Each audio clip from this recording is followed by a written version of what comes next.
परंतु आपको याद है, तो इसका अर्थ है यदि आप उस व्यक्ति से संपर्क बढ़ाते हैं तो आपको अपने पिछले जीवन की यादें वापस मिल सकती हैं। श्रेयांश ने ध्यान से उन दोनों की बातें सुनी और फिर बिना उनकी तरफ देखे उस कक्ष से चला गया। अब तक रात्रि हो चुकी थी। श्रेयांश सीधा अपने भोजन कक्ष में गया और अपने आसन पर बैठ गया। नौकर ने हाथ धुलवाया, फिर वो अपना भोजन करने लगा। जब तक उसने भोजन नहीं कर लिया तब तक वहां के दास दासी अपना सर नीचे छुपाए हुए चुपचाप खड़े रहे।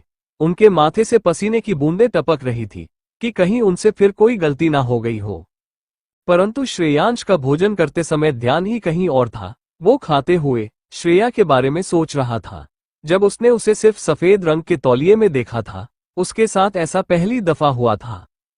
उसे श्रेया के चमकता हुआ सफेद संगमरमर सा बदन, उस पर सफेद रंग की तौलिए को लपेटे हुए खुले हुए बाल और उन बालों से टपकता पानी, उसकी आंखों में सब कुछ ऐसे चल रहा था मानो वो अभी उसी समय में पहुंच गया हो। उसके नाक में श्रेया के शरीर की खुशबू इस तरह बस चुकी थी कि उसके पास ना होते हुए भी वो उसकी खुशबू को महसूस कर पा रहा था। श्रेयांश ने सिर्फ थोड़ा सा ही खाया क्योंकि उसे श्रेया को देखने की बहुत इच्छा हो रही थी, जिससे वो ठीक ढंग से खा भी नहीं पा रहा था। उसने वही रखे पात्र में अपना हाथ धुला और वहां से खड़े होते कक्ष से निकल गया। वहां के सभी नौकर हैरानी से उस तरफ अपना सर उठाकर देखने लगे। कभी वे सब मेज पर सजे भोजन को देखते तो कभी उस तरफ जहां शैतान मालिक गए थे, परंतु सबने बिना कुछ कहे वहां का सारा भोजन हटाने लगे।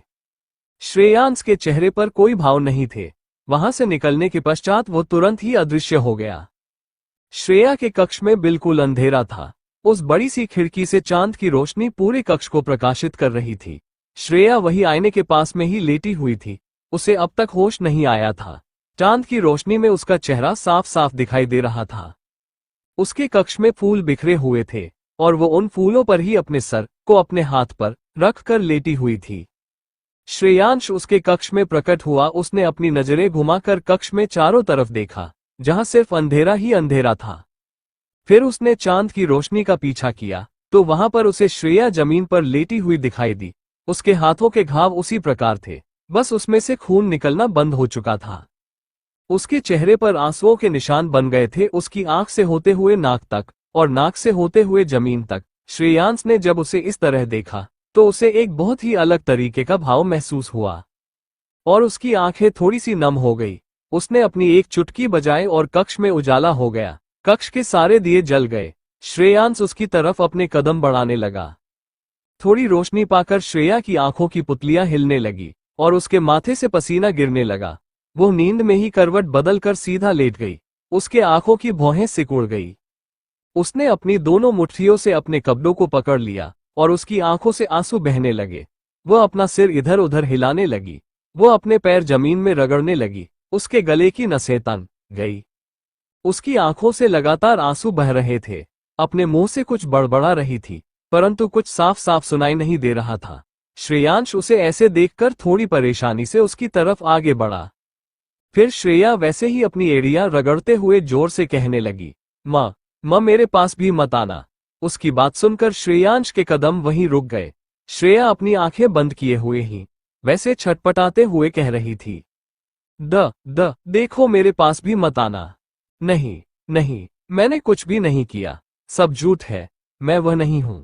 माँ मैंने कुछ नहीं किया, मुझे जाने दो, प्लीज मुझे जाने दो। उसने अपनी आंखें बंद किए हुए ही उसी तरह से छटपटाते हुए ये सब बड़बड़ाते जा रही थी। फिर उसने अपनी उसी हकलाती जुबान से रोते हुए कहा, आरव प्लीज ऐसा मत करो, हम तुम्हारे पांव पड़ रहे हैं, प्लीज मत करो, तुम जो कहोगे हम सब करने को तैयार है, बस एक बार कह दो ये सब झूठ है। श्रेयांश उसे इस तरह छटपटाते हुए देखकर अपने कदम और ना रोक पाया। वो उसकी तरफ अपनी तेज कदमों से चलकर उसके करीब आ गया और बिना किसी भाव के उसके कंधे से उसे उठाते हुए खुद वहीं जमीन पर बैठ गया और उसे अपने सीने से लगा लिया। उसकी आंखों से आंसू बह गए, उसके मुंह से शब्द नहीं निकल रहे थे। वो चुपचाप उसे अपने सीने से लगाए हुए ही उसका सर सहला रहा था। वो चुपचाप बैठकर कभी उसके कंधे को सहलाता तो कभी उसके सर को सहलाता तो कभी उसका हाथ पकड़कर उसे रगड़ता। श्रेया अभी भी बड़बड़ाए जा रही थी। उसके आंसू बह रहे थे। उसकी धीमी धीमी सिसकियां श्रेयांश को बेचैन कर रही थी। पता नहीं क्यों पर उसे इस तरह देखकर बहुत ज्यादा बेचैन हो गया। काफी देर तक श्रेयांश उसे इसी तरह अपने सीने से लगाए हुए बैठा रहा। उसने उसे काफी कसकर अपने सीने में छुपा रखा था। कुछ देर बाद श्रेया शांत हो गई। आज इतने दिनों बाद उसे थोड़ी देर के लिए नींद का सुकून मिला था। श्रेयांश ने अपना गाल उसके सर पर रखा हुआ था। उसने अपने पैर को आधा मोड़ा हुआ था और श्रेया को उस पर बैठा रखा था। श्रेयांश श्रेया को किसी छोटे बच्चे की तरह माथे पर थपकियां दे रहा था जिससे वह सो जाए। श्रेयांश जमीन पर बैठा हुआ श्रेया को किसी बच्चे की तरह अपने गोद में बैठा रखा था। श्रेया भी अपने दोनों पैर मोड़कर बिल्कुल किसी छोटे बच्चे की तरह उसकी गोद में समाई हुई थी। उसने अपना सर श्रेया के माथे से लगा रखा था और उसके गालों को सहला रहा था। उसकी आंखें बेचैनी से इधर उधर घूम रही थी। उसकी आंखों के सामने उसके सपने का एक चित्र चलने लगा जिसमें एक आवाज उसे सुनाई दे रही थी, ऐसा मत करो, हम मर जाएंगे।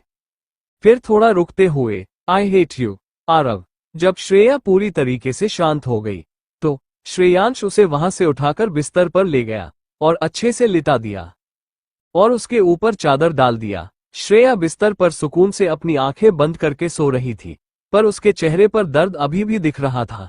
जैसे ही श्रेयांश उसके पास से जाने लगा, श्रेया की भौहें आपस में सिकुड़ने लगी और उसके होंठ खुलने बंद होने लगे। श्रेयांश ने ये देखा और वही नीचे जमीन पर बैठकर अपने दोनों हाथों से श्रेया का हाथ पकड़ लिया। उसने श्रेया के हाथों की तरफ देखा जिसमें खून के दाग थे और चोट भी काफी गहरी थी। श्रेयांश उसकी तरफ एक अनजाने से भाव के साथ देखने लगा। श्रेयांश ने अपने दोनों हाथों उसके चोट लगे हाथ को ढक लिया जिससे उसकी चोट पूरी तरीके से भर गई। उसने धीरे से कहा, कौन हो तुम? मुझे तुम्हारे दर्द से इतना फर्क क्यों पड़ रहा है? हमें ज्ञात नहीं, परंतु पता नहीं क्यों तुम्हारे साथ हमारी कोई तो भावनाएं जुड़ी हुई है।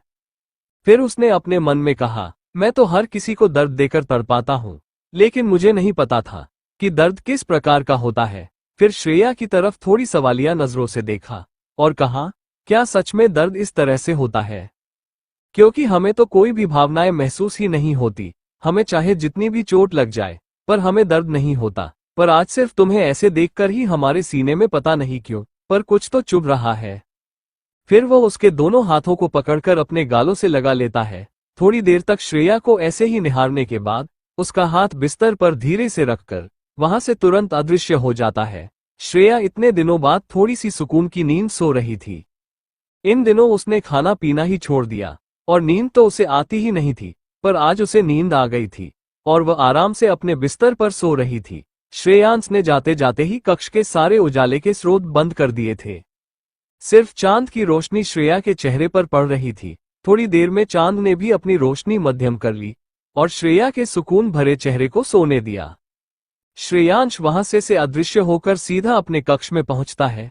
फिर वो अपने कदम बढ़ाते हुए एक दीवार के पास जाकर खड़ा हो गया, जहां पर एक बड़ा सा आईना रखा हुआ था, जिसके चारों तरफ लकड़ी की पतली परत चढ़ी हुई थी, जिस पर बहुत ही खूबसूरती से कलाकारी की गई थी। वो आईना दीवार में ही लगाया गया था।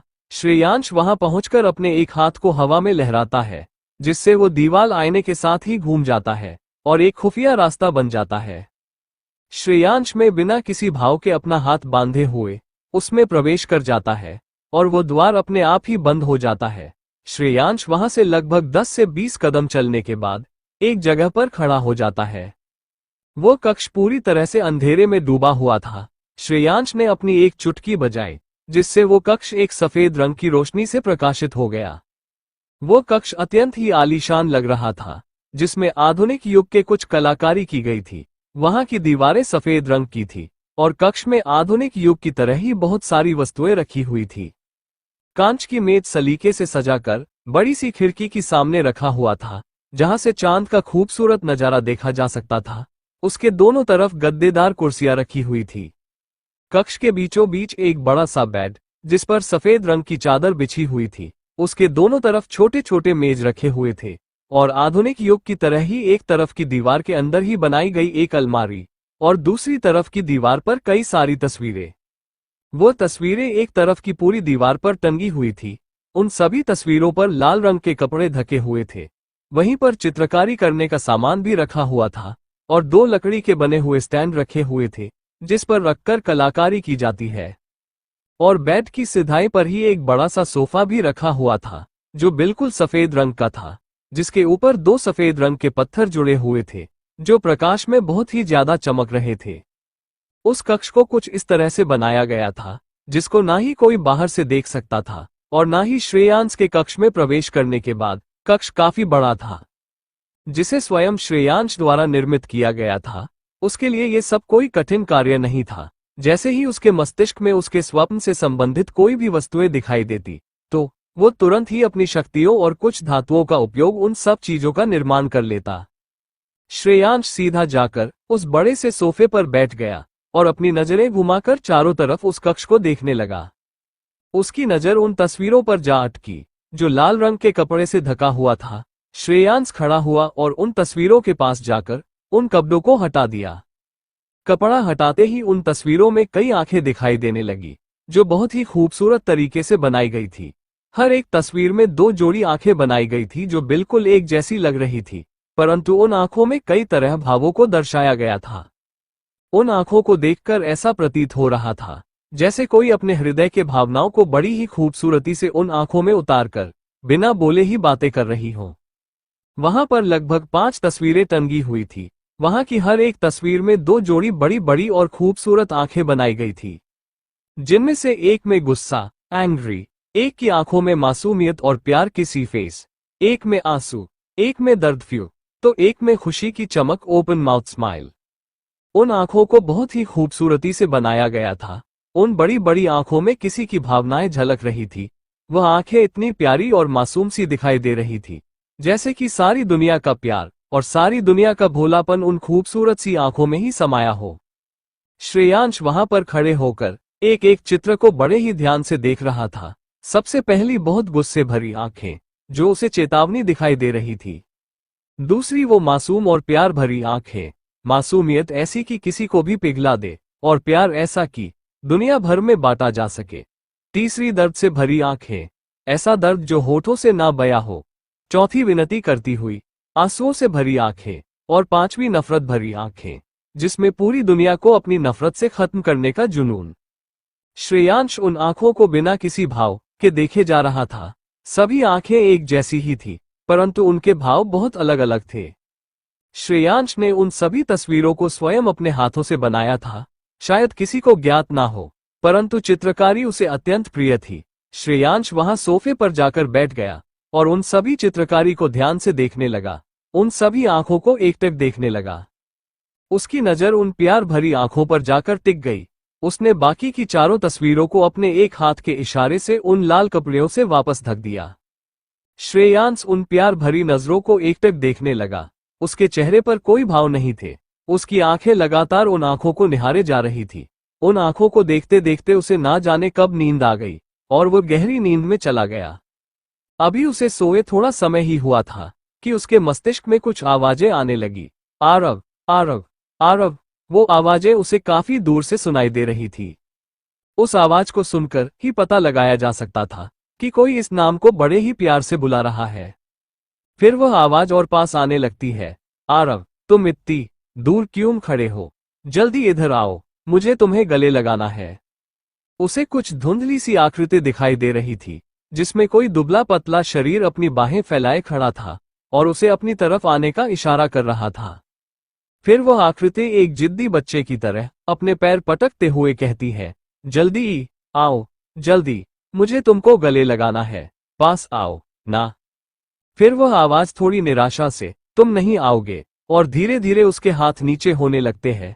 तभी वहां पर एक लंबे चौड़े शरीर का कोई व्यक्ति आकर उस आकृति के ठीक सामने खड़ा हो जाता है और जल्दी से वो पतली आकृति वाला व्यक्ति उसे खूब कसकर गले लगा लेती है। फिर वह लंबे चौड़े आकृति वाला व्यक्ति भी उसे खूब कसकर गले लगा लेता है और उठाकर गोल गोल घुमाने लगता है। फिर थोड़ी ही देर में वहां पर हंसने की आवाजें आने लगती है। वो आवाज बहुत ही खिलखिलाकर हंस रही थी। जैसे जैसे उस लंबी चौड़ी आकृति का चेहरा साफ होता जा रहा था, श्रेयांश के चेहरे पर पसीने की बूंदें उभरने लगती है। फिर वो एक झटके से उठकर बैठ जाता है और वहां से तुरंत उठते हुए सीधे उस गुप्त कक्ष से निकलकर अपने कक्ष में आ जाता है और अपना मुखौटा हटाकर स्वयं के चेहरे को आईने में देखने लगता है। उसके चेहरे पर हैरानी के भाव आ जाते हैं क्योंकि उसका चेहरा बिल्कुल उस व्यक्ति से मिल रहा था जिसे उसने स्वप्न में देखा था। उसके स्वप्न की सारी बातें उसके कानों में अभी भी गूंज रही थी। अचानक उसकी आंखों की पुतलियां हिलती है। वो जल्दी से अपना मुखौटा लगा लेता है और उसकी आंखों में क्रूरता आ जाती है और होठों पर एक शैतानी मुस्कान। वो वहां से तुरंत हटता है और खिड़की से छलांग लगाकर बगीचे में अपने धीरे कदमों के साथ उतरता है।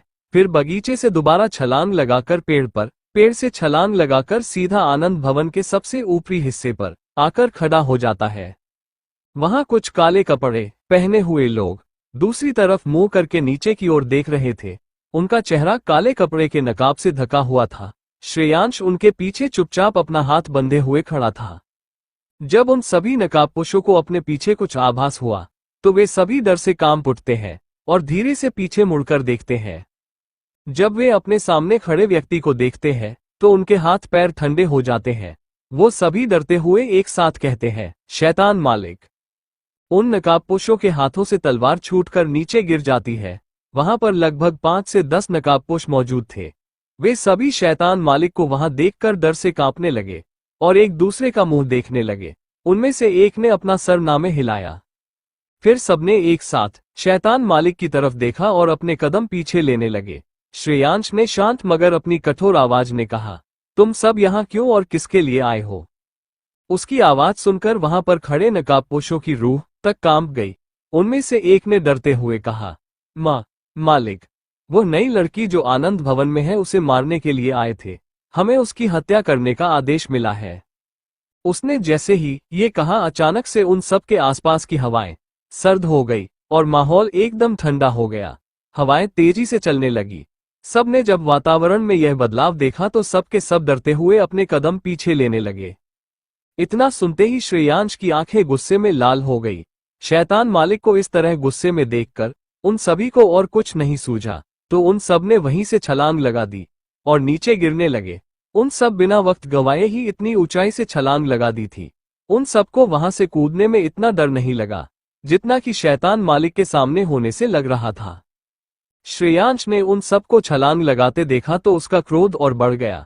वो तुरंत ही उस किनारे पर पहुंचा जहां थोड़ी देर पहले सभी नकाबपोश खड़े थे। उसने अपने हाथ से एक इशारा किया और नीचे घास वाली जमीन पर बड़े बड़े नुकीले पत्थर निकल आए। जब उन नकाबपोशों ने हवा में ही अपने नीचे की तरफ देखा तो उनकी आंखों में अपनी इतनी दर्दनाक मौत का मंजर चलने लगा। वे सभी कुछ और नहीं कर सकते थे क्योंकि तीर कमान से निकल चुका था। वे 10 के 10 नकाबपोश सीधे उन नुकीले पत्थरों पर जा गिरे। वो नुकीले पत्थर उनके शरीर के आर पार हो गए और उन सब की सांसें वहीं पर बंद हो गई। श्रेयांश अभी भी गुस्से में था। उसने एक नजर उन सबको देखा और वहां से अदृश्य हो गया। वो सीधा श्रेया के कक्ष में दिखाई दिया। उसने चारों तरफ अपनी नजर घुमाई तो उसे सब कुछ सही लगा। फिर उसने बिस्तर पर लेटी हुई श्रेया की तरफ देखा जो अभी भी बिल्कुल उसी तरह से बिल्कुल शांत लेटी हुई थी जिस प्रकार से श्रेयांश उसे पहले लिटा कर गया था। श्रेयांश ने जब पूरे कक्ष का निरीक्षण कर लिया तब जाकर कहीं उसकी आंखों में सुकून के भाव दिखे। उसने फिर से श्रेया की तरफ अपनी नजरें की और अपने कदम उसकी तरफ बढ़ा दिए, परंतु फिर कुछ सोचकर अपने कदम बीच में ही रोक लिए और वहां से जाने के लिए मुड़ गया। परंतु ना जाने क्यों उसके कदम उसका साथ नहीं दे रहे थे। वो अपनी हार मानते हुए वहीं पर ठहर गया और अपने कदम श्रेया की तरफ बढ़ा दिए और बिस्तर की दूसरी तरफ जाकर बैठ गया और वही थोड़ी दूरी पर बैठे हुए ही उसे निहारने लगा। इस समय श्रेया सुकून भरी नींद सो रही थी। उसके चेहरे पर शांति दिखाई दे रही थी।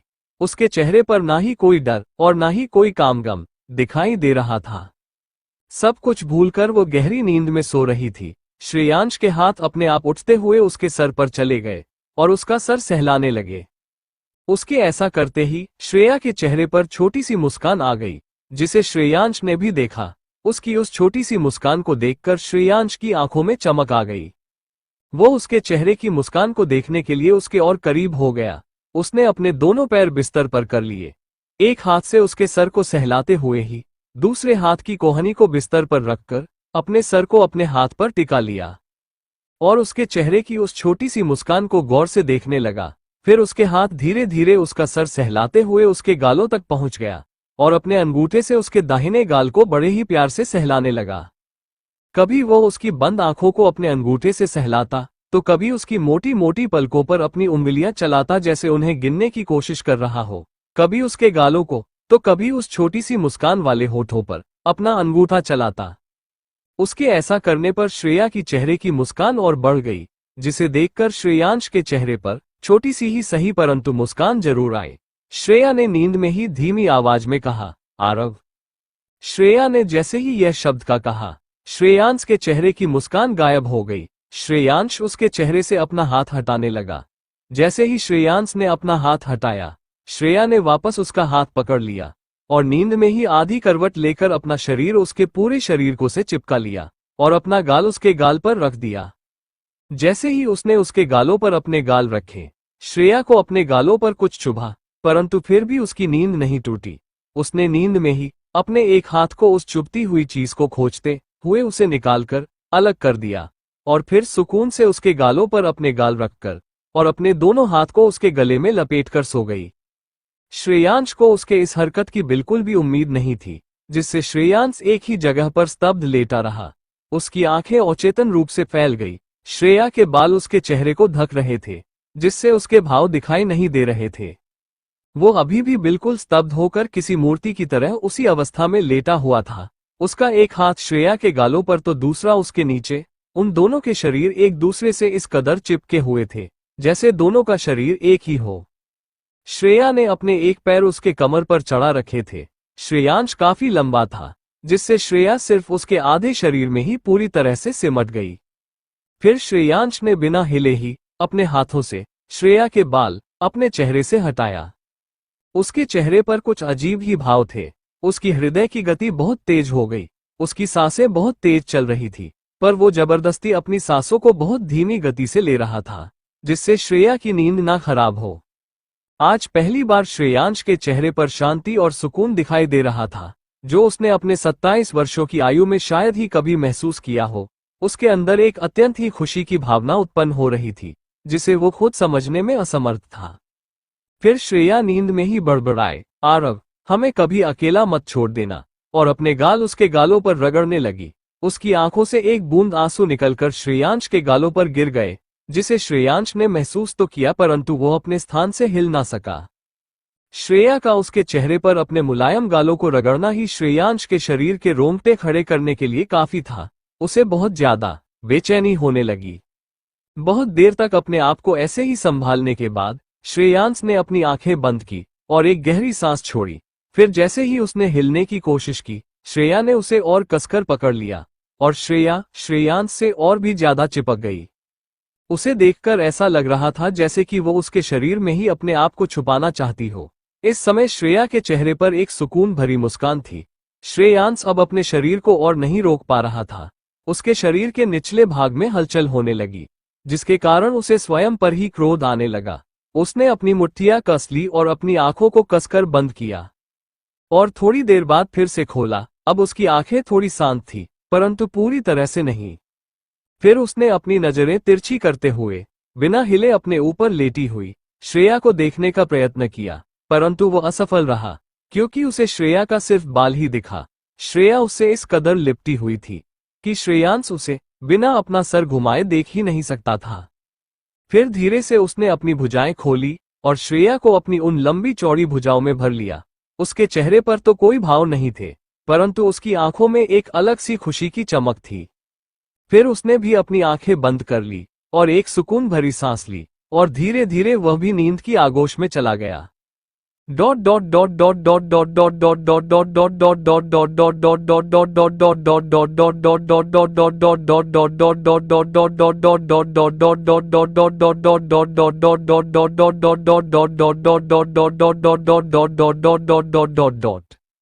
आसमान में चिड़ियों की चहचहाहट सुनाई देने लगी।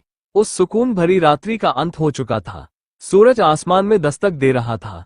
सभी लोग अपने अपने कार्यों को करने लगे, किंतु आनंद भवन में तो हलचल मची हुई थी, क्योंकि आनंद भवन के बगीचे में कुछ नकाबपोश छिन्न भिन्न अवस्था में पड़े हुए थे।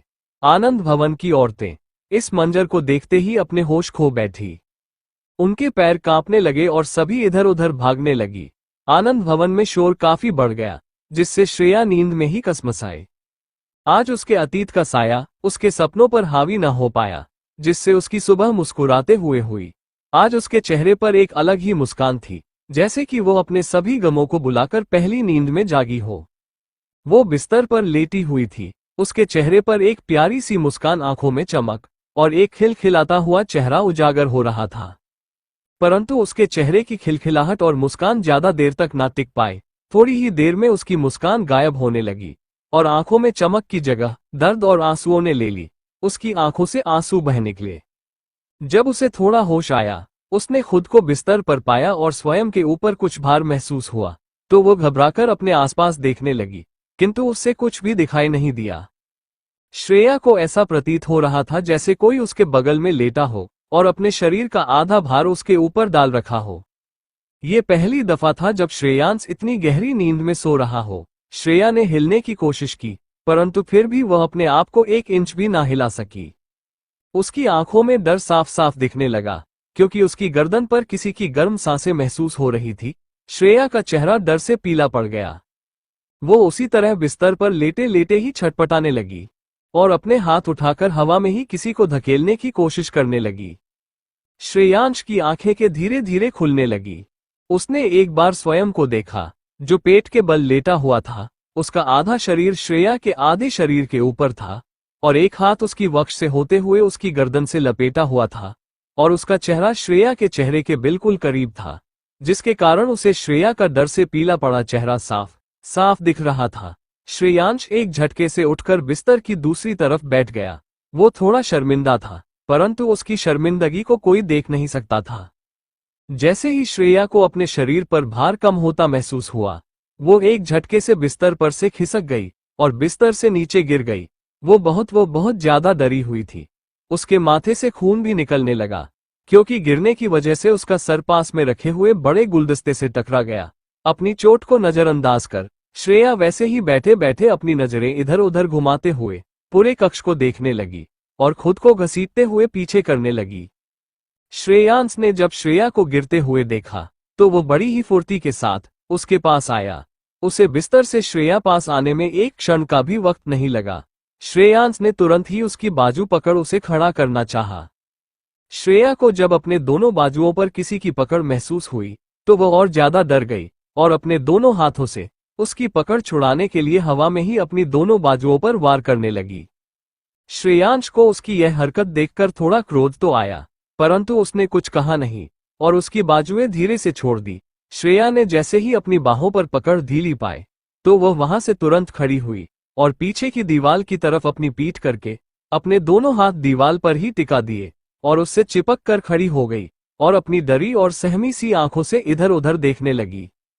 उसके पैर लड़खड़ा रहे थे। वो कैसे भी करके अपने पूरे शरीर का भार दीवार से लगाकर खड़ी थी। वो बहुत जोर जोर से सांसें ले रही थी। उसने जोर से चिल्लाते हुए कहा, क कौन हो तुम, और बिना हमारी मर्जी के तुम्हारी हिम्मत कैसे हुई हमें हाथ लगाने की। ये कहकर वह अपने दोनों बाजू को जोर जोर से रगड़ने लगी। उसकी आंखें गुस्से से लाल होने के लगी। उसे अपनी बाजुओं को इस प्रकार रगड़ता देख श्रेयांश की आंखें निराशा से भर गई। उसने उसी भाव से अपने हाथों को देखा, फिर श्रेया को। उसके लिए यह एक आश्चर्यजनक प्रतिक्रिया थी कि उसे निराशा के भाव महसूस हुए। श्रेया अभी भी अपने दोनों बाजुओं को रगड़ रही थी। श्रेयांश ने उसे ऐसा देख अपनी तेज आवाज में कहा, अपनी बाजुओं को रगड़ना बंद करो। श्रेया के हाथ रुक गए। श्रेयांश ने फिर कहा, हम यहाँ बस तुम्हें देखने आए थे, क्योंकि हमें तुमसे थोड़ी हमदर्दी थी, परंतु तुमने हमें वापस जाने ही नहीं दिया, इसलिए मजबूरन हमें तुम्हारे साथ ही लेटना पड़ा। श्रेया ने जैसे ही यह सुना, उसकी आंखों से आंसुओं की बूंदें टपक पड़ी और उसकी मुट्ठियां कस लगी। उसने अपनी आंसू और गुस्से से भरी आंखों को उठाकर उस आवाज की तरफ देखा। उसकी उन आंखों को देखकर श्रेयांश एक पल के लिए ठहर सा गया, क्योंकि उसकी वह आंखें बिल्कुल उस तस्वीर में बनाई गई नफरत और आंसुओं से भरी आंखों जैसी दिखाई दे रही थी। तुम होते कौन हो हमसे हमदर्दी दिखाने वाले? श्रेया ने अपनी गुस्से भरी तेज आवाज में कहा। उसकी यह बात सुनकर श्रेयांश को बुरा लगा, परंतु फिर उसकी तेज आवाज सुनकर उसे क्रोध आने लगा। उसने वहीं खड़े हुए ही कहा, अपनी आवाज नीचे रखकर बात करो। शैतान मालिक है हम, यहाँ लोग हमारे नाम से कांपते हैं। हमें किसी और से कोई हमदर्दी नहीं, परंतु तुम्हें देखकर पता नहीं क्यों हमें तुम्हारे दर्द से फर्क पड़ा। इसी कारण जब हमने तुम्हें छटपटाते हुए देखा तो हमसे रहा नहीं गया, इसलिए हमने तुम्हारी सहायता की। उसकी बात सुनकर श्रेया ने अपने दांत पीसते हुए और अपनी गुस्से भरी आवाज में कहा, मर नहीं रहे थे हम, और अगर मर भी रहे होंगे तो बिना हमारी इजाजत के हम स्वयं को छूने की अनुमति किसी को नहीं देते। हम एक आखिरी बार तुम सबसे कहते हैं, हमसे हमदर्दी दिखाने की कोई आवश्यकता नहीं है। अगर हम मर भी रहे हो तो तुम में से किसी भी इंसान को हमारे करीब आने की इजाजत नहीं। हमने अपनी जिंदगी की सबसे बड़ी गलती अकेले की है, तो उस गलती की सजा भी हम अकेले ही भुगतेंगे। श्रेयांश को अब बहुत क्रोध आ चुका था। वहां का माहौल पूरी तरह से ठंडा हो गया। श्रेयांश की आंखें गुस्से से लाल हो गई, जिसे श्रेया देख तो नहीं सकती थी, परंतु अपने आसपास के वातावरण में बदलाव वो पूरी तरीके से महसूस कर पा रही थी। श्रेयांश जब भी श्रेया के करीब या आसपास होता है तो वह स्वयं को अदृश्य कर लेता है। कहीं ना कहीं उसे श्रेया पर पूर्ण रूप से विश्वास अभी भी नहीं हुआ था। श्रेया अपने आसपास के ठंडे वातावरण को महसूस कर पा रही थी, परंतु फिर भी उसकी आंखों में डर के कोई भाव नहीं दिखाई दे रहे थे। श्रेयांश की आंखें क्रोध से लाल हो चुकी थी। वो अपने कदम श्रेया की तरफ बढ़ाने लगा। श्रेया के करीब जाकर उसकी दोनों बाजुओं को कसकर पकड़ते हुए दीवार से और ज्यादा सटा दिया और उसे सीधा खड़ा करके उसके बिल्कुल पास खड़ा हो गया। श्रेया को अपने बाजुओं पर फिर से किसी की पकड़ महसूस हुई तो वो घबराने लगी। उसका चेहरा फिर से पीला पड़ने लगा। उसके कानों में लोगों के हंसने की आवाजें आने लगी। उसकी आंखें डर और आंसुओं से भर गई। उसके होंठ कांपने लगे।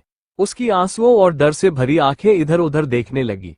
उसे किसी के अपने बहुत करीब होने का आभास हो रहा था। उसने अपनी हकलाती जुबान से कहा, छोड़ो हमें। हमने कहा ना, दूर हटो हमसे। परंतु फिर भी श्रेयांश नहीं हटा।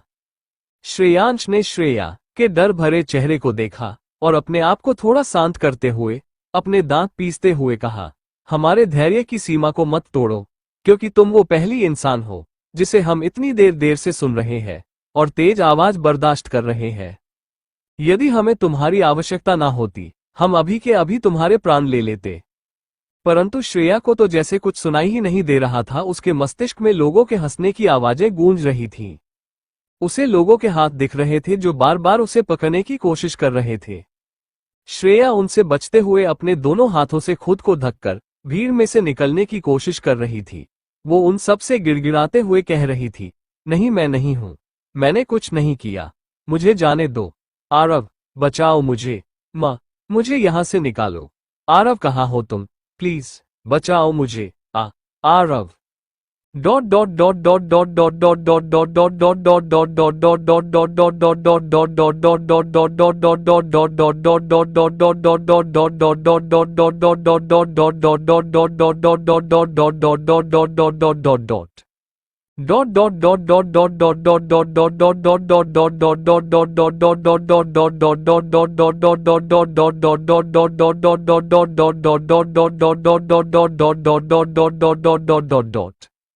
श्रेया डर से कांप रही थी। आपकी आंखों से आंसू बहने लगे। वो सिर्फ और सिर्फ श्रेयांश के पकड़ के वजह से ही खड़ी थी। उसके शरीर की सारी शक्ति एक पल में ही सूख गई। उसके अंदर खड़े होने की शक्ति भी नहीं थी। उसके पैर बार बार फिसल रहे थे। श्रेयांश की पकड़ अभी भी वैसे ही थी। यहां से उसके चेहरे के बदलते भाव को बड़े गौर से देख रहा था। उसकी आंखें बार बार अपने अगल बगल डर से देख रही थी। श्रेया को ऐसे देखकर श्रेयांश के चेहरे का गुस्सा कहीं गायब हो गया और उसके चेहरे पर चिंता के भाव आ गए, परंतु वहां से हटा नहीं और ना ही उसे छोड़ा। वो बस श्रेया को अपने असमंजस भरे भाव से देख रहा था और उसके चेहरे को ध्यान से देखते हुए समझने की कोशिश कर रहा था। श्रेया ने अपनी धीमी और कांपती हुई आवाज में कहा, नहीं, मैंने कुछ नहीं किया। छोड़ो, जाने दो हमें, हमने कुछ नहीं किया। वो अपने दोनों हाथों से अपनी बाजुओं पर जोर जोर से मारने लगी। उसके हाथ कांप रहे थे। वो अपना चेहरा इधर उधर हिलाते हुए रोने लगी। श्रेयांश उसे अपने उसी असमंजस भरे भाव से लगातार देखे जा रहा था। उसे इस तरह देखकर उसकी पकड़ ढीली हो गई। श्रेया ने अचानक अपनी पूरी ताकत लगाकर अपने दोनों हाथों को सामने किया और एक जोर का धक्का दिया, जिससे श्रेया 2 कदम पीछे हो गया, क्योंकि वह इसके लिए तैयार नहीं था, या यूं कहें उसे इस बात की बिल्कुल भी उम्मीद नहीं थी। श्रेया के द्वारा धक्का दिए जाने पर श्रेयांश का क्रोध फिर से बढ़ गया। उसकी मुट्ठियां कस गई। उसने अपने जबड़े कस लिए और गुस्से से उसकी तरफ देखा, परंतु जैसे ही उसने श्रेया की तरफ देखा, उसका गुस्सा खत्म हो गया और उसके माथे पर चिंता की लकीरें उभर आई। जैसे ही श्रेयांश की पकड़ श्रेया के बाजुओं से छूटी, श्रेया दीवार से सटकर ही सरकते हुए जमीन पर बैठ गई। वो सिसकियां ले रही थी, उसके आंसू उसके पूरे चेहरे को गीला कर रहे थे। वो दीवार के किनारे से सटकर ही अपने दोनों हाथों और पैरों के सहारे पीछे की ओर खिसकने लगी। उसने वैसे ही पीछे का सरकते हुए कहा, मेरे पास मत आना। श्रेयांश ने थोड़ी चिंता के साथ अपना कदम उसकी तरफ बढ़ाया। श्रेया को आभास हो रहा था कि कोई उसके पास आ रहा है। वो अपने अतीत के डर से बहुत डरी हुई थी। उसने पीछे के खिसकते हुए अपनी उंगली दिखाकर डरी सहमी सी आवाज में धीरे से कहा। वो इस समय अपने अतीत के सबसे भयानक पल में कैद हो चुकी थी। अगर तुम में से किसी ने भी हमें हाथ लगाने की कोशिश भी की तो हम खुद को खत्म कर लेंगे। हम कह रहे हैं, हमारे पास मत आओ। श्रेयांश उसकी यह बात सुनकर घबरा गया और अपने कदम वहीं रोक लिए। श्रेया ने बैठे बैठे ही अपने आधे शरीर को पीछे की ओर मोड़ा और उठने की कोशिश करने लगी। उसके पैर बार बार फिसल रहे थे, जिससे वो उठने में नाकामयाब हो रही थी। कई कोशिशों के बाद वह खड़ी हो गई और बिना पीछे मुड़े वहां से भागते हुए स्नान घर में चली गई। वहां जाकर उसने स्नान कक्ष के सभी पर्दे जल्दी जल्दी लगा दिए और पानी से भरे टब के पास आ गई। उसने वहां के चारों तरफ के पर्दे भी पूरी तरीके से गिरा दिए और जल्दी से जाकर उसमें लेट गई। उसने अपने पूरे शरीर को पानी के अंदर डालकर अपने आप को समेटते हुए उसी में छिपने की कोशिश करने लगी। उसने पानी के अंदर पूरी तरीके से खुद को समेट कर छुपा लिया। श्रेयांश उसको इस तरह भागते हुए देख थोड़ा घबरा गया और वह भी जल्दी से उसके पीछे चला आया। स्नानघर में पहुंचकर वो अपनी नजर इधर उधर घुमाने लगा, परंतु श्रेया उसे कहीं दिखाई नहीं दी। तभी उसे कहीं से किसी के सुबकने की आवाज सुनाई दी। श्रेयांश उस आवाज की दिशा में टब की तरफ बढ़ने लगा। जब वो वहां पहुंचा तो उसकी आंखें हैरानी से बड़ी हो गई। उसने देखा कि श्रेया उस पानी से भरे टब में अपने आप को पूरी तरह से अंदर डुबाए हुए कसकर अपने मुंह पर हाथ रखकर सिकुड़ कर लेटी हुई थी। उसकी आंखों की पुतलियां सांस न ले पाने के कारण ऊपर की चढ़ने लगी थी, परंतु वो फिर भी वो पानी से बाहर नहीं निकल रही थी। उसने अपना मुंह बहुत कसकर साधा हुआ था। श्रेयांश जल्दी से घबराकर उस टब से बाहर निकालता है। बाहर निकालने से पहले ही श्रेया बेहोश हो चुकी थी। उसका हाथ अब भी अपने मुंह पर रखा हुआ था। श्रेयांश ने उसे वहीं जल्दी से जमीन पर लिटा दिया और खुद उसके पास बैठ गया और घबराकर उसकी नब्ज और सांसें जांचने लगा। श्रेया की सांसें और नब्ज बिल्कुल बंद हो चुकी थी। उसने बिना देरी किए ही उसके होठों को खोलकर अपने होठ उस पर रखे और अपनी सांसें देने लगा। उसे इस समय अपनी शक्तियां या औषधियां कुछ भी याद नहीं रहा। वो एक आम इंसान की तरह ही बस उसे बचाने की कोशिश करने लगा। उसने उसे काफी बार सांसें दी, जिससे उसका पूरा चेहरा लाल हो गया। फिर अचानक से श्रेया ने एक लंबी सांस ली और उसकी सांसें फिर से चलने लगी, पर जैसे ही श्रेया ने अपनी आंखें खोली, वो फिर से घबराने लगी और छूटने के लिए छटपटाने लगी। श्रेयांश ने फुर्ती दिखाते हुए अपने अंगूठे को उसके माथे पर लगाया। अपने शक्तियों के प्रयोग से उसे मूर्छित कर दिया। तब जाकर श्रेयांश ने एक गहरी सांस ली। अब श्रेया पूरी तरीके से शांत हो चुकी थी। श्रेयांश ने उसे अपनी बाहों में उठाया और उसी प्रकार लेकर बिस्तर की तरफ चला गया। श्रेयांश ने बड़े आराम से उसे बिस्तर पर लिटाया और अपनी शक्तियों का उपयोग कर उसे फिर से पहले की तरह कर दिया। उसने अपना हाथ हवा में लहराया और उसके हाथ में एक लाल रंग की शीशी आ गई। उसे ले जाकर उसने श्रेया के होठों से लगा दिया और उस शीशी की दवाई श्रेया को पिला दी और फिर वहां से तुरंत ही अदृश्य हो गया। जाने से पहले उसने श्रेया को चादर से अच्छे से ढक दिया। Thank you for listening. मुझे उम्मीद है आपको ये स्टोरी पसंद आई होगी। अगर आपको पसंद आई है तो प्लीज लाइक और कमेंट करना ना भूलें और मोर स्टोरीज के लिए सब्सक्राइब करें। मिलते हैं नेक्स्ट वीडियो में।